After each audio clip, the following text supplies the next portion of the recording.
Pero bago matapos po ang taon, syempre mag-a-anniversary pa po tayo. Sinong excited? Sinong excited?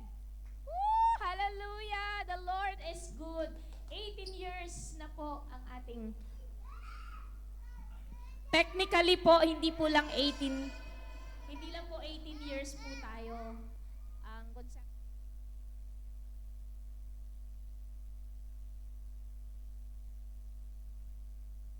faith be, babae, debutante na. Kung 21 naman, lalaki, debutante din. Praise the Lord. Hallelujah. Amen. Sinong excited na excited sa gagawin ng Panginoon? Ako po'y excited dahil alam ko na hindi lamang po ito celebration ng kabutihan ng Panginoon, kundi celebration din po na lalo nating maitanyag ang Panginoon. Amen. Maitaas ang pangalan ng Panginoon dito sa lugar na to sa isang bulwagang mas malaki at pwede pa tayo mag-invite ng mas marami pang mga kaibigan natin. Amen. Mga hindi nakakakilala sa Panginoon, invite natin sila, i-treat natin sila sa hotel. Amen. May pakain, may pa-dinner po, pero a-attend ka muna ng anniversary. Amen. At syempre, magso-showcase ng mga talent ang mga kapatiran, no? 'Di ba? Ang saya-saya, pero higit sa lahat, we have a very anointed woman of God who will preach and who will share the heart of God sa atin. Amen. So sino ulit ang excited? Hallelujah! Praise the Lord! Thank you, Jesus. Sige po, pasalamatan natin ang Panginoon. Pwede bang hawakan natin ang ating mga puso? Heavenly Father, salamat sa pagkakataong ito na muli ay makikinig kami ng iyong salita. Lord, anoint every heart na nandirito, Lord God. Maaring our hearts are filled with, Lord, anxiety, kung ano-ano po yung tumatakbo sa aming puso at isipan, na Lord God, maaring maging blockage parang yung salita hindi makapasok. Kaya sa oras pong ito, Lord, every heart, Panginoon, na naririto, we pray that you anoint, Lord God, every heart. Lord, ihanda mo ang puso ng bawat isa sa amin, Panginoon.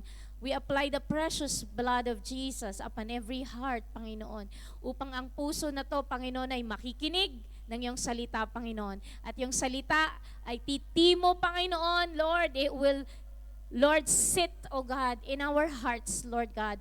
And your words, Panginoon, O God, are powerful and effective, Lord, that, Lord, gagawin niya kung ano yung nararapat sa puso ng nakikinig na nandirito. Panginoon, even ang mga nasa online, O God, we pray, Lord God, that change our hearts, Lord God. Lord, ikaw po ang kikilos, Panginoon, upang ang aming puso ay maging, Lord God, masunurin lamang sa iyong mga salita. We thank you, Lord Jesus, and anoint your servant. Itago mo ko sa iyong likuran. Hindi po yung salita ko, kundi salita mo, Panginoon, O God, ang tunay na maintindihan at matanggap ng mga taong makikinig ngayon. And your words, Lord God, will come alive, Lord God. And your words, Lord God, will accomplish, Lord God, yung nais mong gawin sa puso ng bawat isa. Lord, dumating po sila in a different state, pero lalabas sila sa bulwagang ito, Lord, binago, empowered, strengthened, Lord God, at tunay nga, Panginoon, magiging masunurin lamang sa kalooban mo. Lord, ito pong aming samot dalangin. In Jesus' name we pray. Amen! Palakpakan po natin ang Panginoon. Hallelujah! Praise the Lord! Responsable ka sa katabi mo. Pag yung katabi mo ay inaantok, ikaw po ang gigising niyan. Amen. Hallelujah. Alam ko yung mga iba pagod, may pinagdaanan, napuyat, amen. Pero praise the Lord, nandito ka. Sabi mo sa katabi mo, praise the Lord, nandito ka. Kahit alam ko pagod ka, kahit alam ko puyat ka, pero nandito ka. Amen. Hallelujah. Praise the Lord. Sige po, tayo po'y dumako sa salita ng Panginoon. Ang topic po natin is living to please God. So, mabubuhay tayo para bigyan ng kaluguran ang Panginoon. Amen. Sino gustong malugod ang Panginoon sa Kanya? Amen. Gustong-gusto natin na appreciate tayo. Gustong-gusto natin na may thumbs up tayo sa boss natin, sa magulang natin.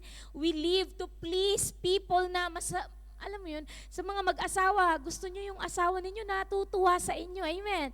Diba? Ang sarap ng pakiramdam na someone is pleased sa buhay mo. Amen. So, we will live to please, hindi yung sino paman. kundi ang Panginoon. Amen po ba? So, ito po yung ating mensahe ngayon and I just wanna kanina yung kanta natin, bungad na bungad pa lang ng kanta natin. Isa sa mga paborito ko yun yung I worship you, I worship you. The reason I live is to worship you. Amen. Meron pa akong version nun. I love you, Jesus. I love you, Lord. The reason I live is to love you, Lord. Amen. Habang kinakanta ko yun, alam nyo, the reason why I live is to worship the Lord. The reason why I live is to love the Lord. And alam nyo, the reason why we live is we just want to give, to make that our God in heaven pleased. Amen. We want to live for an audience of one. Wala tayong ibang gustong malugod. Hindi yung ibang tao. We should not live as men pleaser, but we want to live as pleaser of God. Amen. Gusto natin si Lord lang ang natutuwa, nalulugod sa atin. And this week, 1 week po, it's difficult for us because ang aking pong papa, bagamat matanda na po siya, pero malusog siya. Pero he was hospitalized for more than a week. And it's not easy po para sa amin dahil malayo kami, wala kami doon para mag-alaga sa papa ko. But I vividly remember, bata pa ako noon, si papa ko, dahil lasinggero siya nung bata-bata pa siya. Tapos bigla siyang parang, that time parang mamamatay na siya. Tapos umiiyak kami ni ate at sabi namin ni ate, lalo na ako, sabi ko, Lord, ibalik mo lang si Papa sa amin. Maglilingkod ako. So yun yung aking binitawang salita sa Panginoon. That was ilang dekada na kasi bata pa ako, mga high school. Hindi ko alam, si ate lang nakakaalam ng petsa or ng taon namin kasi makalilimutin ako. I was high school yata doon nung time na nakipag-bargain ako sa buhay ng papa ko. Lord, ibalik mo lang si Papa sa amin. Sabi ko, maglilingkod ako sa'yo. So here I am serving the Lord because I made that vow before God. Lord, pahabain mo lang ang buhay ng Papa ko, maglilingkod ako sa'yo. And magto 2 decades na ako sa Bahrain. Wala pa ako sa Bahrain nung nakibargain ako kay Lord. So ilang taon na rin ang nilengthen ni Lord ang buhay ni Papa. Naalala ko noong 2019 or kailan ba pumunta si Papa? Twice na kasing pumunta rito sila Mama at Papa So 2017 nung nandito sila, bago po sila pumunta rito sa Bahrain, sobra ding in pain at mas anong pakiramdam ng Papa ko. Sabi nga ni Mama, baka akala ko hindi nakakayanin ni Papa, and he was 75 years old noon. Tapos, nung gumaling siya, dinala namin siya dito sa Bahrain. Nagstay siya for 3 months din dito sa Bahrain.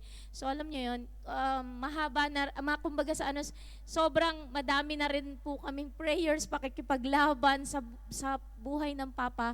And up until now, we're praying and we're crying. We're fighting a good fight of faith. We're bending our knees para po dagdagan pa ni Lord ang taon ng Papa sa mundong ito. And we're always praying to God na palakasin pa si Papa. So samahan niyo ako sa prayer na to.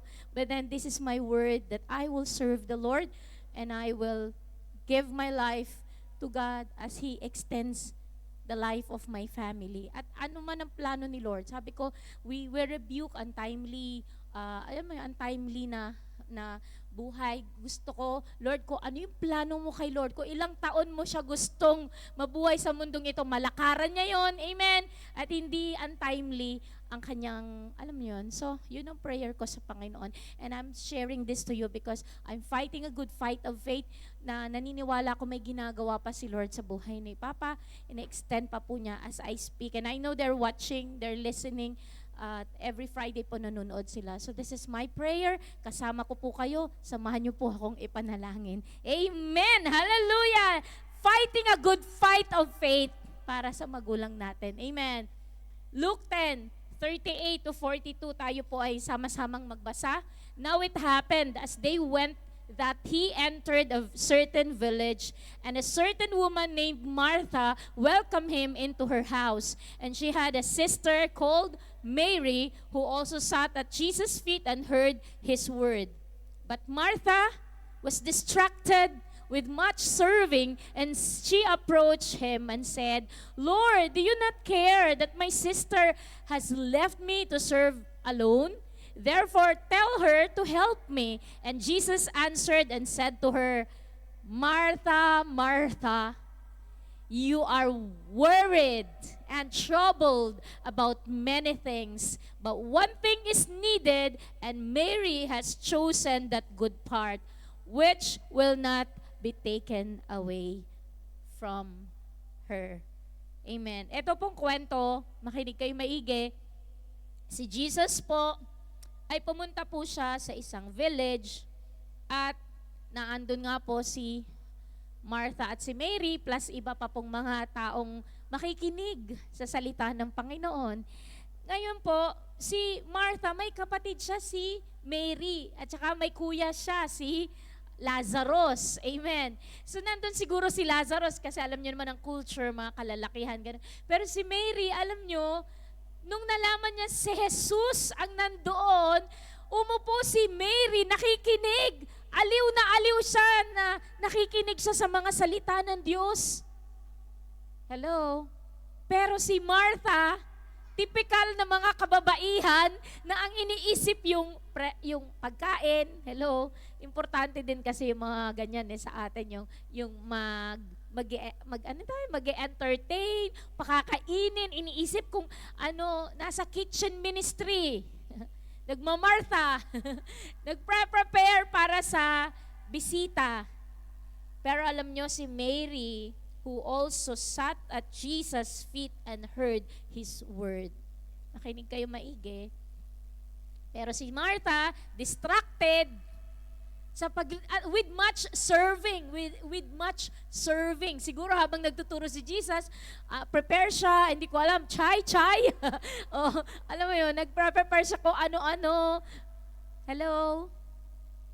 Tapos, eto pa, na self-pity na siya kasi siya lang mag-isa. Hindi ko alam kung gaano kadami yung nandun sa bahay nila na sinaservan niya. Biglang kay Jesus na siya lumapit.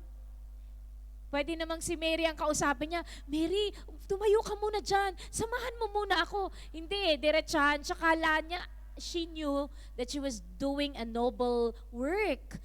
Nilapitan niya si Jesus at sabi niya ganun, Lord, do you not care? Hindi ka ba, sa Tagalog yan? Do you not care that my sister has left me to serve alone? Hindi ka ba nababahala na iniwanan ako ni Mary? Sa akin lang ang pagsiserve? Parang ang dating kinukonsinti ni Jesus si Mary na nandoon at nakaupo lang, nakasalampak doon sa harapan ni Jesus. Kumbaga, aliw na aliw si Mary. Parang nakikita ko yung kanta na, Jesus, I'm in love with you. Si Mary, in love kay Jesus. Hindi yung love na platonic love, kundi in love kay Jesus. There's something in the word of Jesus so captivating, so powerful that Mary cannot leave the feet of Jesus. Nagkakaintindihan tayo? Sobrang in love siya sa mga salita ng Panginoon. There is power. There is something na talagang may gravitational pull ang salita ng Panginoon. Hindi siya makatayo. Hindi niya maiwanan ang Panginoong Jesucristo. Are you with me? Pag nagbabasa ka ba ng Bible, talaga namang hindi mo maiwanan ang Biblia. Talagang there's something in the Word of God. Amen. Powerful. Ayaw mong bitawan. Ayaw mo siyang ewan ko kung meron dito. Meron ba dito nun? Sino in love sa salita ng Panginoon? Na kapag nahawakan niya na ang Biblia, ayaw niya nang bitawan. Grabe. Minsan matatapos mo, wow, tapos mo agad. Hello? Oo, kasi hindi ko mabitawan ng Biblia, hindi ko mabitawan ng salita ng Panginoon. Natatapos mo ng mabilisan. Alam niyo si Mary, nandun lang siya nakikinig. Hello?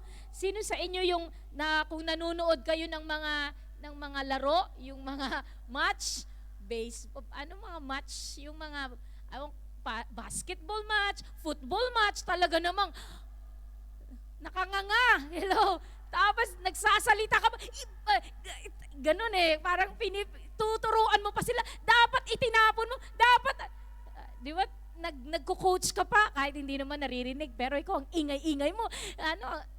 Hello? You are so much engrossed with what you're watching.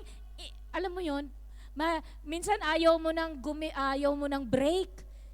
Naiihi ka, ayaw mo, gutom ka na, ayaw mo pang bitawan, ayaw mo pang iwan yung pinapanood mo kasi ganun ka-engrossed. Amen. Ganun din naman si Mary as she listens to the voice of Jesus Christ. Blessed na blessed siya, ayaw niyang iwanan.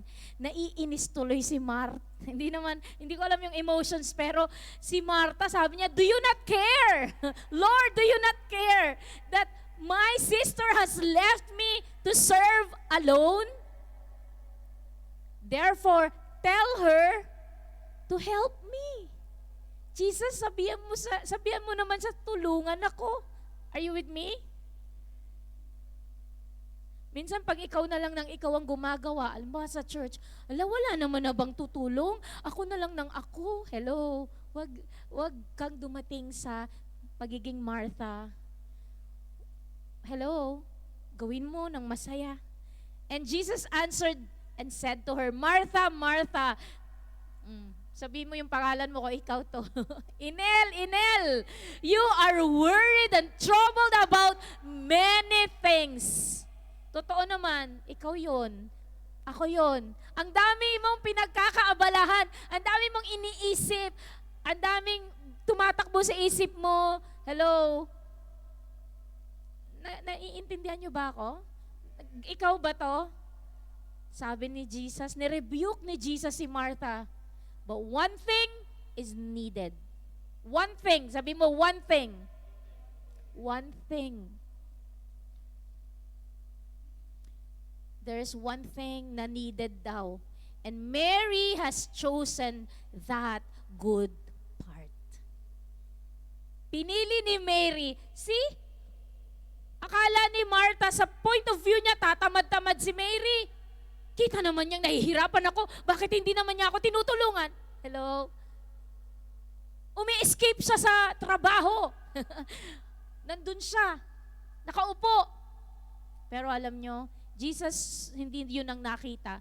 Listen to me. Kapag tao, iba yung nakikita mo. Pero si Jesus, iba yung nakikita ni Jesus. Nakita ni Jesus yung heart ni Mary na ayaw niyang lubayan ang salita ng Panginoon. At sabi ng Panginoong Yesus, kinumen pa niya, one thing is needed. And Mary choose that good part, which will not be taken away from her. Bakit?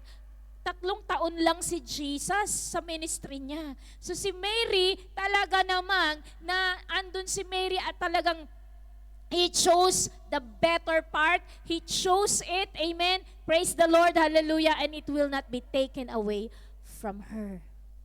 Praise the Lord. Amen. Hindi mawawala yung choice ni Mary. Kumbaga kung she chose the better part at hindi na yun matitake away from her. Praise the Lord. Hallelujah. Are you making the right choice, kapatid? Are you Mary or Martha? Kamusta ka? Tignan mo nga katabi mo, tanungin mo, Mary ka ba o Martha? What are you doing? Are you choosing the better part, the good part?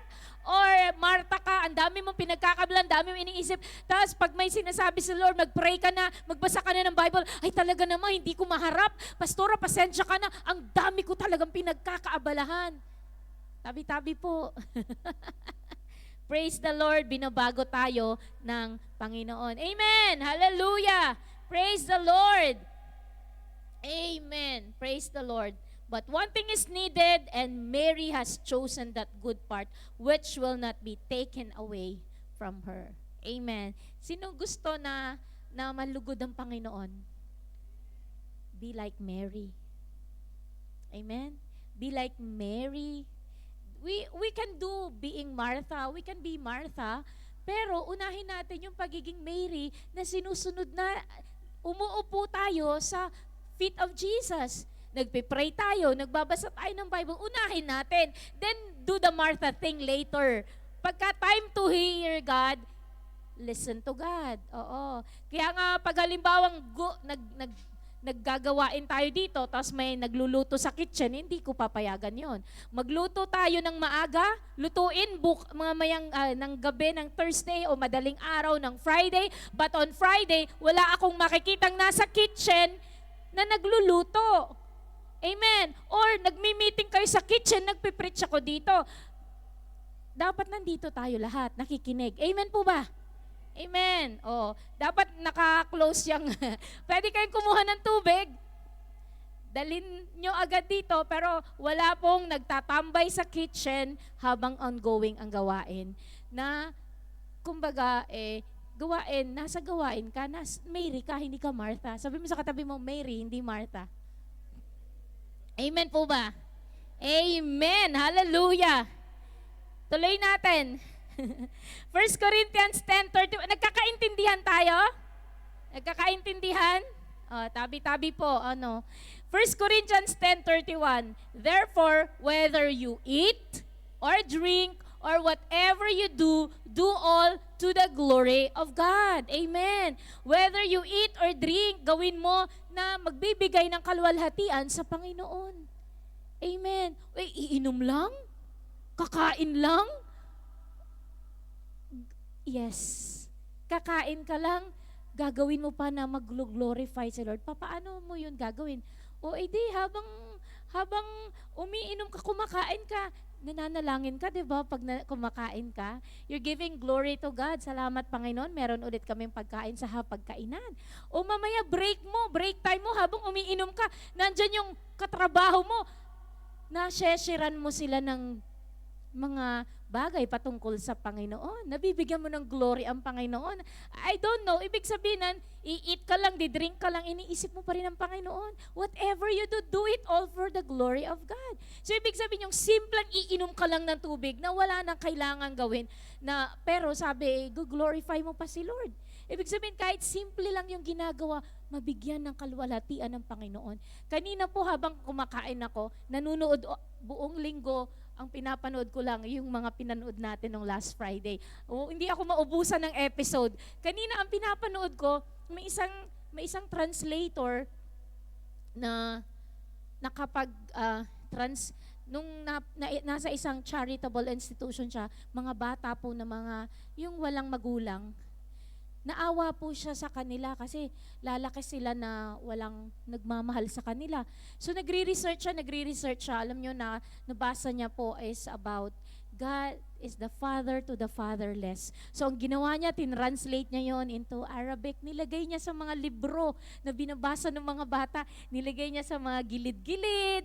So alam niyo po ba, for ilang months, yung mga bata doon sa charitable institution or ang tawag doon yung orphanage, nababasa nila yung mga nandun sa gilid-gilid kasi sinusulat daw niya yon. Tapos ilang buwan din sila nung tinatanong na siya, hindi nila alam na siya yung nagsulat, pero bakit may nabasa akong kakaiba, ganyan, ini-explain niya. So may chance po siya na nakakausap niya yung mga bata. For ilang months din po yun hanggang sa na-discover po. Kasi may isang teacher na may isang teacher na dahil masyado na siyang engross kasi ang dami niya ng verses na sinusulat, napadami na po yung verses na sinusulat niya at iba't ibang books ang sinusulatan niya. May isang teacher na buksan at nakita yung sinulat niya at ni-report po siya. So madaling sabi, medyo nakulong po siya and then sabi niya, pero hindi ako nanghihinayang dun sa mga 81 na mga bata na nalaman nila may nagmamahal sa kanilang Panginoon. Amen. So alam nyo, pwede kang gamitin ni Lord in any way possible. Sabi ko nga, nakaka-amaze si Lord. Kahit ano, kahit maliit lang yung ginagawa mo, sa tingin mo walang epekto to, God is able to use you. Basta sabi mo lang, Lord, heto po ako, I'm willing. Ano po ba yung gusto mong gawin ko? I want to please you, Lord God. And then God will give you wisdom kung paano ka gagamitin ni Lord sa iba't ibang kaparaanan. Amen po ba? Kaya kahit na ano yung ginagawa mo, maliit siya, alam nyo, naisip lang niya yun. Hindi naman niya alam kung magiging effective, pero sinulat lang niya sa mga gilid-gilid. At yung mga bata, habang nagbabasa sila, may kakaiba silang nababasa, mga verses sa Bible. Amen. Kapag ka ikaw gusto mong bigyan ng kaluguran si Lord, gagawin mo lahat. Ano man yung ginagawa mo, you want to give God the glory. Amen po ba? Ano ba ang trabaho mo? Pastora, ano kasi ako, hindi ako nakagraduate. High school lang po ako dito sa Bahrain. Nasa cleaning company lang ako. O, sa mga sitra, you are here for a mission. Hindi kayo basta-basta lang na yun lang kasi ang gagawin ko, tagalinis. O yung mga katulong, nasa bahay lang ako, pastora. God can use you. Amen. Ano man ang ginagawa mo, gamitin mo yung lakas mo, yung trabaho mo for the glory of God. Perform whatever you can perform, but you give God the glory. Amen po ba? Praise the Lord. Kaya sabi mo sa katabi mo, gawin mo para kay Lord. Hallelujah. Romans 8:6-8, basahin po natin. For to be carnally minded is death, but to be spiritually minded is life and peace. Because the carnal mind is enmity against God, for it is not subject to the law of God, nor indeed can be. Verse 8, so then, those who are in the flesh cannot please God. Kapag ang ginagawa natin, yung gusto lang ng flesh natin, hindi mo malulugod si Lord. Kasi, sabing ganun, yung carnally minded is death. Kung ang utak mo, ang iniisip niya, yung makamundong bagay, naglilid po yan sa kamatayan. But to be spiritually minded is life and peace. Ngunit kung ang isip mo, nag-iisip ka ng mga bagay patungkol sa Panginoon, abay, life and peace. Matatagpuan mo ang buhay at ang kapayapaan kapag ang iniisip mo yung mga bagay patungkol sa Panginoon. Pero kapag ang utak mo ay carnal, ito ay against, it is enmity against God. Taliwas sa kalooban ng Panginoon kapag ang utak natin, ang iniisip natin, yung mga bagay na makamundo. For it is not subject to the law of God, nor indeed can be. So then, sabi niya, ito yung conclusion niya, those who are in the flesh cannot please God. Hindi natin malulugod si Lord dahil sa makamundong bagay tayo. Sino gusto i-please ang Panginoon? Kaya kailangan magbago na tayo ng takbo ng isip. Huwag yung mga bagay na makamundo ang tinatakbo pa nito, kundi paano ko malulugod ang Panginoon? Paano natin mabibigyan kaluguran si Lord? Huwag kang matatakot, kapatid, kung may mga desisyon ka na mawawalan ka ng trabaho. Halimbawa, ang trabaho mo, tabi-tabi po hindi ko alam tong trabaho nyo, kung ano yung trabaho nyo. Kung ang trabaho nyo, ikukompromiso ang pagiging Kristiyano ninyo, pwede ka namang mag-resign. At bibigyan ka ni Lord ng mas mainam na trabaho.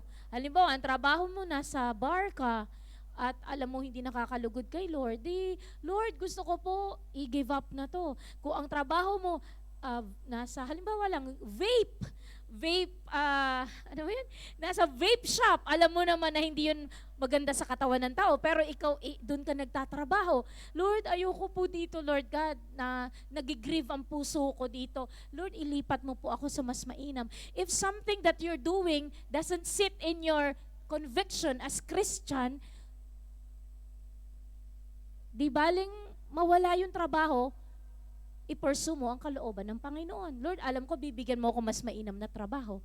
Kung nasa sugalan ka, casino, halimbawa, malaki ang pera doon, tsaka tippings, pero hindi naman nakakalugod sa Panginoon, iko-compromise mo ba yung kaperanggot na kikitain mo kumpara doon sa yung conviction ng puso? Are you with me? You want to please the Lord. So pipiliin mo din, hindi yung kompromiso. Halimbawa, sa mga matataas ang posisyon, hindi, pirmahan mo lang, eto sa'yo. May mga under the table sa inyo. Tatanggapin nyo ba yon? It doesn't sit in your conscience and conviction bilang Kristiyano. Are you with me? Kapag ka dinadamay ka na sa mga kalokohan, hindi, walang makakaalam, tayo lang. Hello? Mag-isip ka maigi. Pain yan ng kaaway para ikaw ay mapahamak. Amen po ba? Ngayon, ano na nangyari? Nagtuturuan na sila sa mga, yung mga government officials natin, nung na-booking na sila, nagtuturuan na sila. We do not know, but we can pray and ask God to change their hearts. Kahit na sabihin natin corrupt na sila lahat, we pray na mabago sila, ma-expose sila, at then humingi sila ng tawad sa Panginoon at bibigyan sila ng panibagong buhay. Amen. Panibagong takbo ng isip at puso, di ba? At gamitin sila ni Lord pa na sa tamang paraan, hindi yung maling-mali, liku-liku yung mga conviction nila. Are you with me? So we're praying na those who are in the flesh cannot please God. Kapag nasa flesh, hindi nalulugod ang Panginoon. Amen po ba? Tignan mo nga katabi mo, sabi mo, hindi nalulugod si Lord kapag tayo ay nasa flesh pa din. Amen. Amen. Tuloy natin. Praise the Lord. The steps of a good man. Psalms 37:23. Salamat dun sa mga nagtitake note. Salamat dun sa mga minsan pinipicturan nila. Pero yung JSSGO, GC natin, pagkatapos ko mag-preach, etong PPT na to, sinisend nila. Kung masipag po kayo manguha, makukuha nyo po itong mga to. Maganda po. Meron din po tayong verse of the day. Every day po, napakasipag ng mga media team natin. Palakpakan nga po natin ang mga media team natin. Napakasipag, kahit iilan lang ang nagbabasa o nagsisend or nag-share ng mga verses, kasisipag ng mga yan, bigay ng verse of the day. Bakit? Marami pong nabibless sa verse of the day. Kaya, i-share nyo din yan. Amen. Anong sabi sa Psalms 37 verse 23? The steps of a good man are ordered by the Lord and He delights in His ways. Kapag ikaw ay nagpapasakop sa Panginoon, aayusin ni Lord yung mga lakad sa bawat araw. And natutuwa si Lord dahil nagiging, sumusunod ka sa kalooban ni Lord. Itong anak ko na to, hello, nagpapatuloy na lumalakad sa kalooban ko, nagbe-bless si Lord. Kaya yung blessing mo nandun din. Dito ka pumupunta, yung blessing nag-aantay doon. Kung ang dinaanan mo dito, ito yung way mo, wicked, paano mo makukuha yung blessing? Nandito yung blessing nag-aantay. Pero kapag ginawa mo, isinunod mo yung pinapagawa ni Lord, sa pool, matatanggap mo yung para sa yung blessing. Amen po ba? Sino naniniwala? Buhos-buhos ang pagpapala ng Panginoon. If He delights, if the Lord is delighted sa ginagawa mo and you delights in the ways of God, praise the Lord, hindi mo problema ang provision. Bakit? Siya ang Diyos na makapangyarihan, wala pong bankrupt sa kalangitan, kaya niyang i-provide kung anong pangangailangan mo, kapatid. Amen! Ano bang hinihingi mo, kapatid? Kaya ni Lord. Sabi mo sa katabi mo, kaya ni Lord. Walang imposible sa Panginoon. Amen! Hallelujah! Hallelujah! Woo! Praise the Lord! Basahin po natin, may conviction. Tignan po natin ang salita ng Panginoon, 2 Corinthians 5:8-10. We are confident, yes, well pleased, rather to be absent from the body and to be present with the Lord. Therefore, we make it our aim, whether present or absent, to be well-pleasing to Him. For we must all appear before the judgment seat of Christ, that each one may receive the things done in the body according to what he has done, whether good or bad. Anong sabi? Sabing ganun dito, na to be present from the Lord, to be present from the body, and to be present with the Lord. Kapag wala ka na dito sa katawan na to, na kay Lord ka na. Diba? Praise the Lord. Pag wala ka na sa katawang ito, na kay Lord ka na. Pag tayo po'y namatay, na kay Lord tayo. Kung sinunod mo ang kalooban ng Panginoon. Pero whether, sabi niya ganon, make it our aim. Ito yung goal natin habang buhay pa tayo, being present sa katawan na to or absent, dapat nakakalugod kay Lord. Kung alam mo nang kukunin ka na ni Lord, aayusin mo ng buhay mo. Hindi natin alam kung kailan tayo kukunin ni Lord, 'di ba? So, ngayon pa lang nag-aayos na tayo ng buhay. Huwag natin sasabihin, sila matanda na sila. Kukunin na sila ni Lord. Hindi po ganun. Si Lord may perfect timing siya. Hindi ko alam kung kailan tayo lahat kukunin.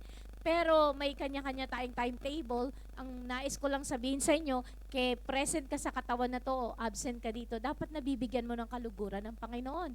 Bakit? Kasi ito na ang conclusion. For we must all appear before the judgment seat of Christ. Lahat tayo ay haharap sa Panginoon at kung ano yung paano ka nabuhay sa mundong ito, ano yung ginawa mo sa katawan na to, inabuso mo ba?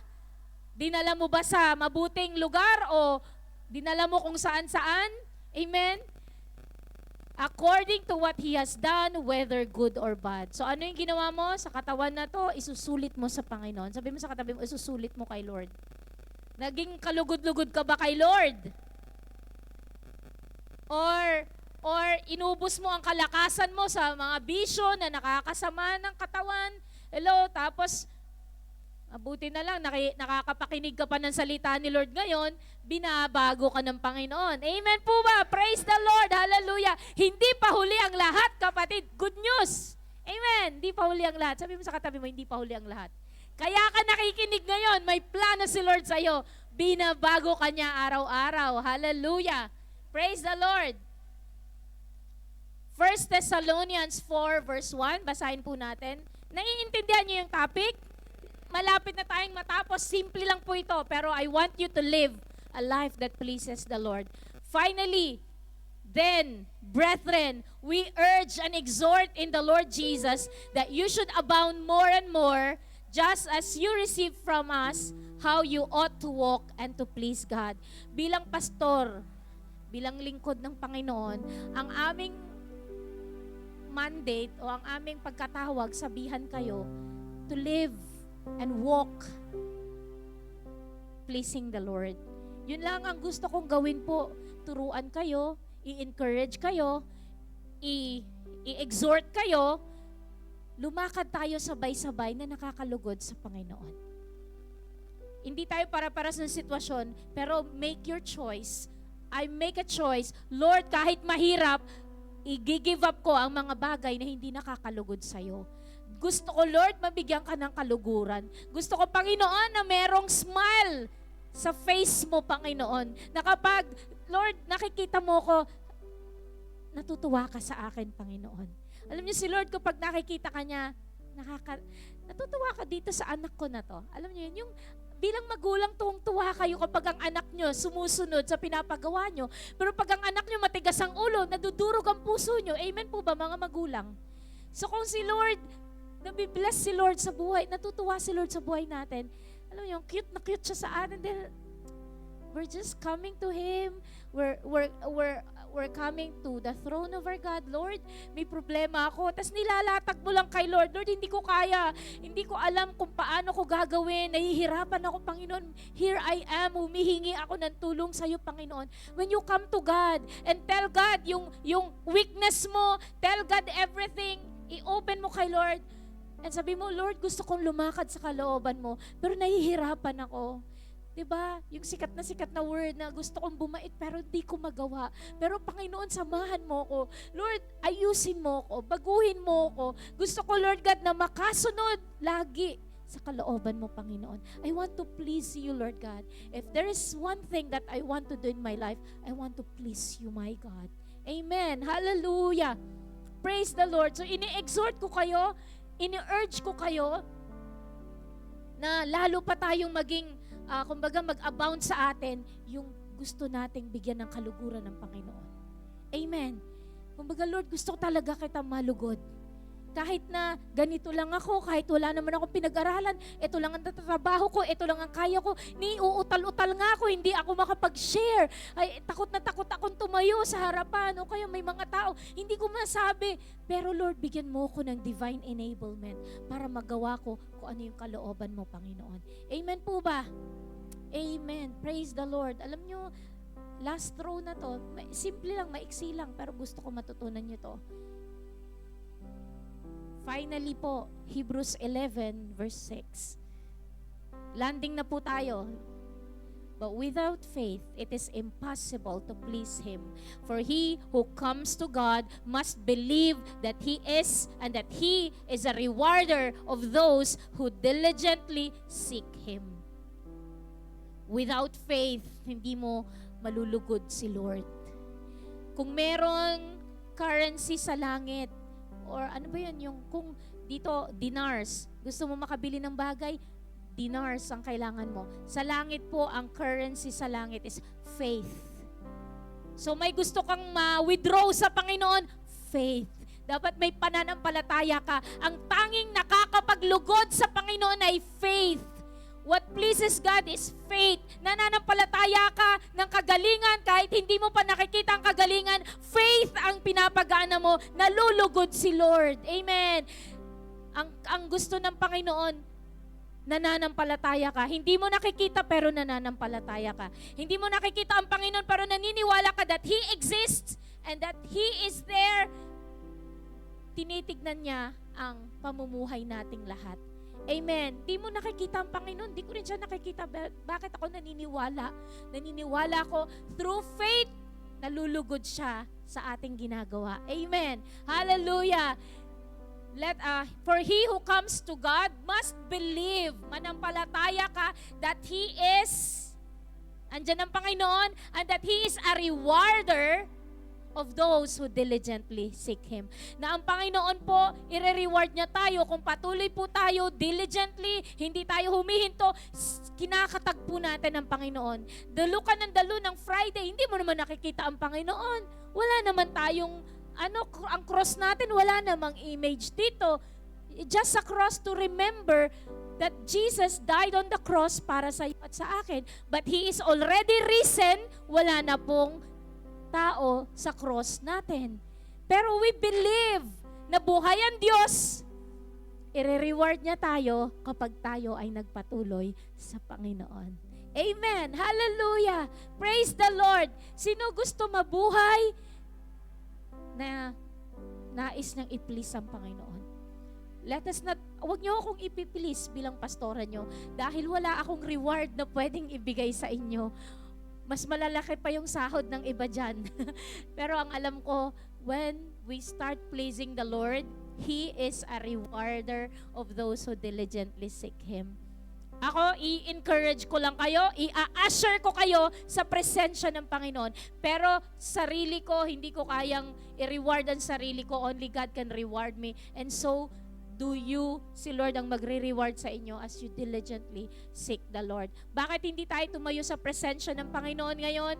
Aawitan natin siya, mamahalin natin siya. We want to please our God. Amen. Hallelujah. Thank you, Jesus. Gusto ko pong awitin natin yung heart of a servant. Na sabihin natin sa Panginoon, Lord, gusto ko maglingkod sa iyo, Panginoon. Kahit hindi ako nakikita ng iba, hindi kailangan ang paglilingkod kay Lord nakikita ni Pastora. Hindi kailangan yung paglilingkod mo sa Panginoon ay may tao na nag-a-approve sa iyo. Kahit walang mag-approve para kay Lord yung paglilingkod na ginagawa natin. We just want to please God. If God is giving us how many years to live in this world, let's please our God. May we see a smile on the face of our God at natutuwa siya kapag ginagawa natin ang mga bagay. Although mahal na mahal niya na tayo, wala ka pang ginagawa, kapatid, mahal ka na niya. How much more? Kung nagsisigasig ka at gusto mo pa siyang bigyan ng kaluguran, bonus po yun. At ako, habang nabubuhay sa mundong ito, this is my cry. I just want to serve my God. And please, God, hallelujah. Let's lift up our voices, our hearts before God. Standing in awe of your grace, setting my feet in your ways, entering into your presence to behold you face to face. Sabihin mo sa Panginoon, God of all heaven and earth. Just look at Him like nandyan lang siya sa tabi mo. Parang si Mary, He is seated at the feet of Jesus. Very close ang Panginoon sa'yo. Kausapin mo siya. Oh God, I stand amazed. Standing here. Standing in awe of your grace. Kausapin mo si Lord habang inaawit natin to. Nandito po siya ngayon. Nalulugod po siya sa iyo, kapatid. As you make a decision to please God in your life. To behold you face to face. God of all heaven and earth. Hallelujah.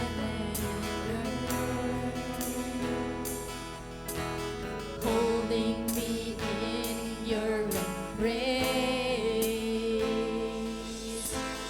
Unfailing love that surrounds me.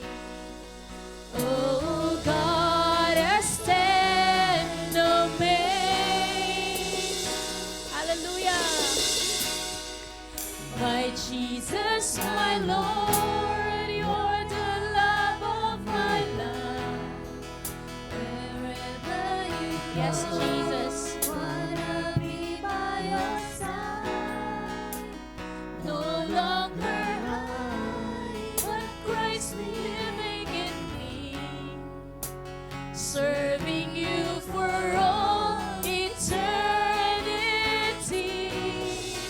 My life, yes, Lord, my eyes are set on you, oh God. No longer my ways, let your will be done. Make me a servant, my heart ever true.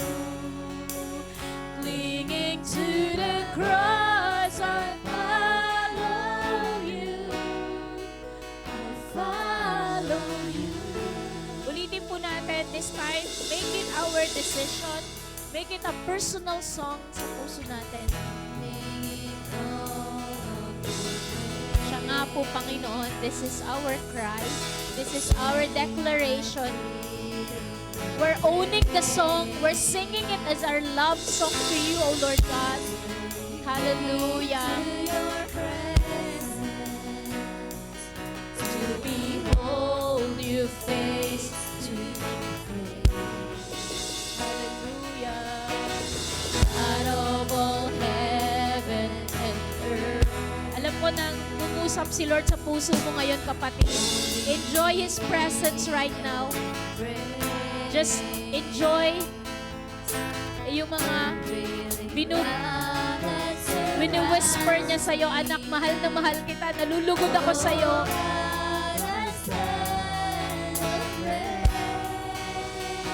Hallelujah. My Jesus, my Lord, you're the love of my life. Wherever you go, wanna be by your side. No longer I, but Christ living in me, serving you for all eternity.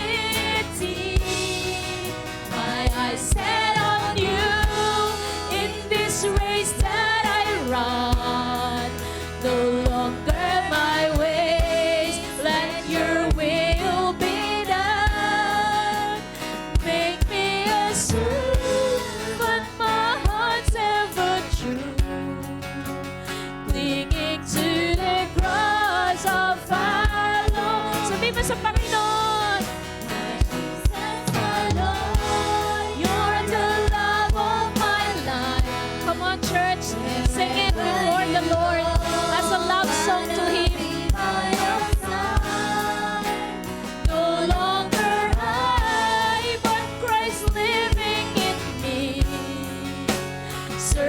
serving you for all eternity. My eyes set on you in this race that I run. No longer my ways, let your will be done. Make me a servant my heart ever. For the last time, awitin natin sa Panginoon. Thank you, Jesus.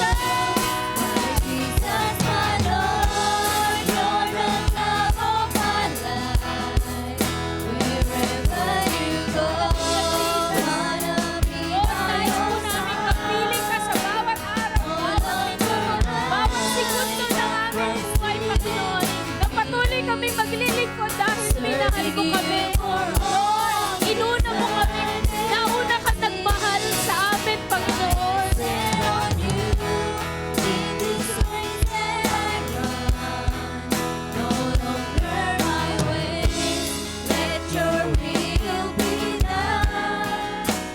Make me a servant.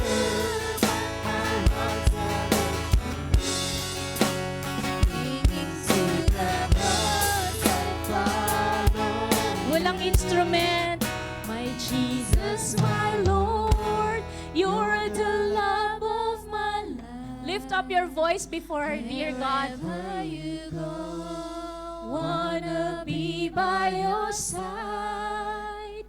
No longer I, but Christ living in me, serving you for all eternity. My eyes set on you.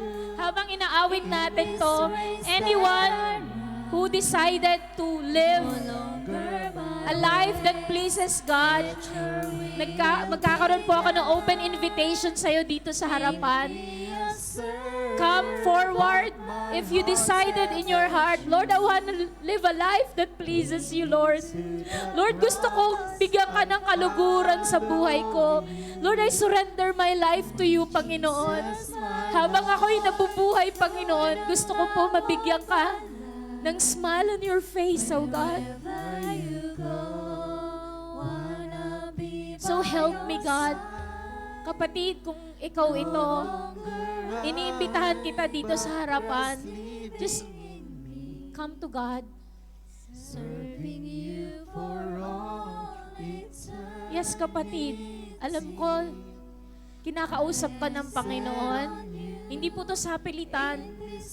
This is a decision, a quality decision that you are giving. Yes, Lord, gusto kita na mabigyan ng kaluguran sa buhay ko. Lord, ilang panahon din na na-spend ko yung buhay ko na nabuhay ako, carnal-minded ako. Hindi kita inuuna, Panginoon. Mas inuuna ko ang mga bagay sa mundo. Pero Lord God, salamat, Panginoon, na inabot mo ko, Panginoon, at pinakilala mo ang sarili mo sa akin. Thank you, Lord God, at this time, I make it a point, I will live a life that will please you, O Lord God. Yes, kapatid. Yes, come.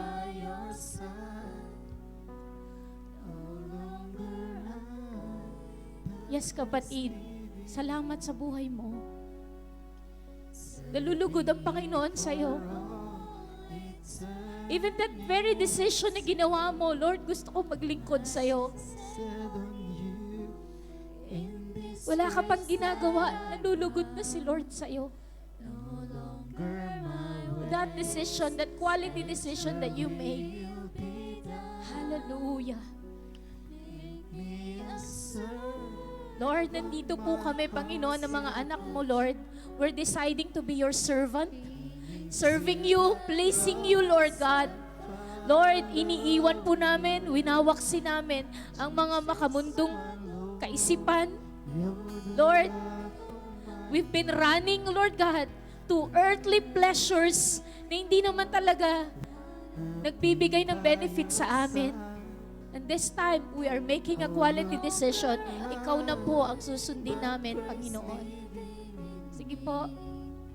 May space pa po dito sa harapan. Huwag po kayong mahiyang lumapit. Thank you, Lord Jesus. Salamat sa buhay ng mga kapatiran. Sige po, humilera kayo dito sa harapan para po mapag-pray po kayo.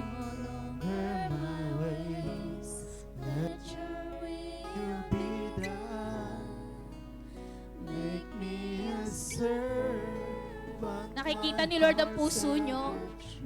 Hallelujah. Thank you, Jesus. Kung kayo po ay mag-asawa, puntahan nyo po yung asawa nyo para magkatabi po kayo. It's really good for husband and wife to be together. So kung nandito po yung magkapamilya kayo, lapitan yung isa't isa. Sabi po sa Bible, as for me and my household, we will serve the Lord. Thank you, Jesus. Thank you, Lord Jesus. Hallelujah. Thank you, Jesus. Sige po, kausapin niyo ang Panginoon. Thank you, Lord Jesus. I know may ginagawa si Lord sa buhay ng bawat isa. Hindi ko po kayo papatungan ng kamay. I just want you to talk to God. This is your moment with God. Thank you, Jesus.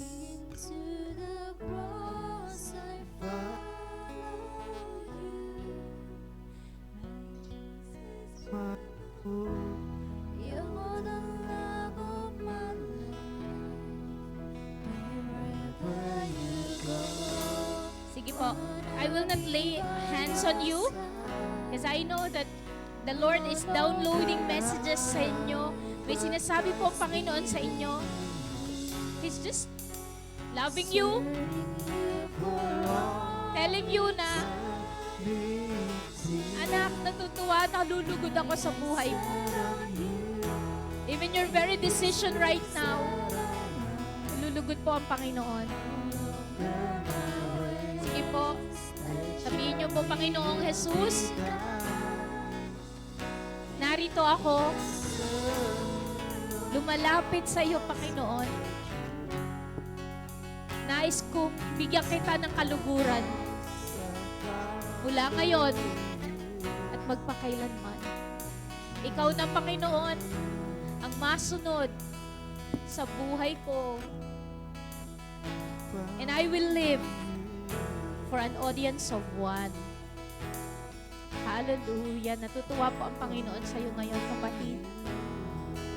Thank you, Jesus, Lord, sa buhay ng mga kapatiran na naririto, Panginoon, making you as their Lord of their lives, making you, Lord God, as the master ng kanilang buhay, and they will live, Panginoon, na bibigyan ka ng kaluguran, O Diyos. Hallelujah. As your pastor, I just pray and I declare, Panginoon, sa puso ng bawat isa na naririto, nakikita mo, Lord, yung iyak ng puso nila. Nakikita mo kung ano yung mga, Lord, gusto po nilang mangyari at gawin sa buhay nila, Lord God, tulad ni Mary, Panginoon, to sit, Lord God, at your feet, makinig ng iyong salita, at Lord, sundin po ito, Panginoon. Lord, punuin mo pa po sila as they hunger for you, Lord God. Pour out your presence in each and every one na maramdaman po nila ikaw yung nawawala. Ikaw yung nawawala sa puso nila, yung hungkag sa puso nila. Only you can feel it, oh Lord God. Ikaw yung kulang pala, Panginoon. You're the missing piece, Lord God, na hinahanap na nila matagal sa puso nila. And Lord, as they walk, Panginoon, pleasing you, Lord God, makita nila, Lord God, na ang satisfaction sa mundong ito, Panginoon, ay hindi ang mga material na bagay, kundi ikaw, Panginoon. Marami pong salamat, O Diyos. Tinataas ka namin, binibigyan ka namin ng, Lord, pinakamataas na parangal, Panginoon, dahil ikaw lang ang pwedeng bumago sa amin, Panginoon. Lord, we give you back all praises, all glory, all adoration. In Jesus' name we pray. Amen! Palakpan po nga natin ang Panginoon.